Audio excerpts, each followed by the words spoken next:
once again. Tous, je suis Paul, je suis en pleine retraite, non loin de chez moi, mais voilà.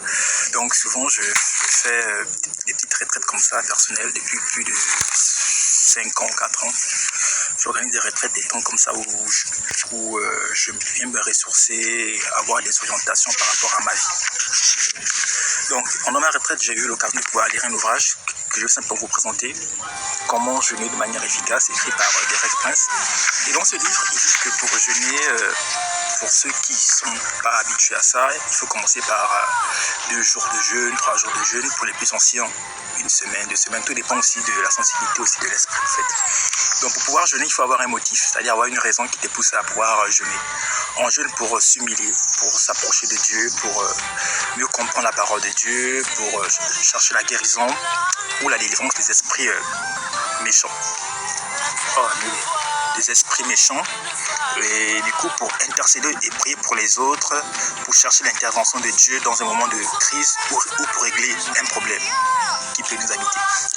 Donc c'est très intéressant de pouvoir souvent entamer des temps de jeûne et de prière de manière personnelle, et le jeûne nous rend plus sensibles à l'esprit, voilà. À travers le jeûne, Dieu peut se révéler à nous. Donc c'est un peu ça. Merci.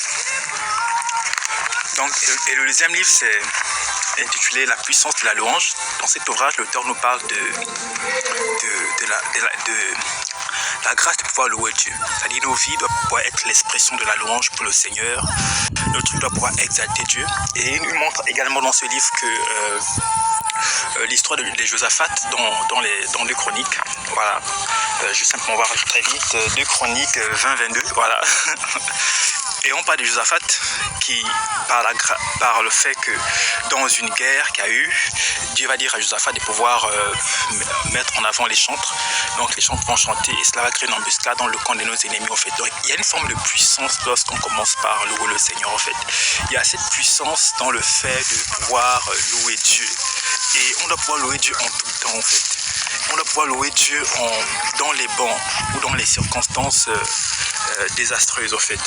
Il dit dans son ouvrage que tandis qu'ils entonnaient des cantiques et louanges, l'Éternel tendit une embuscade contre ceux qui étaient venus attaquer Juda.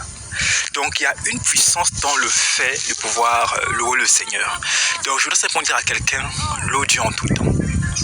Loue Dieu en tout temps et remercie Dieu pour tout ce qui est arrivé en bien ou en mal. Simplement le remercier pour expérimenter la puissance du miracle.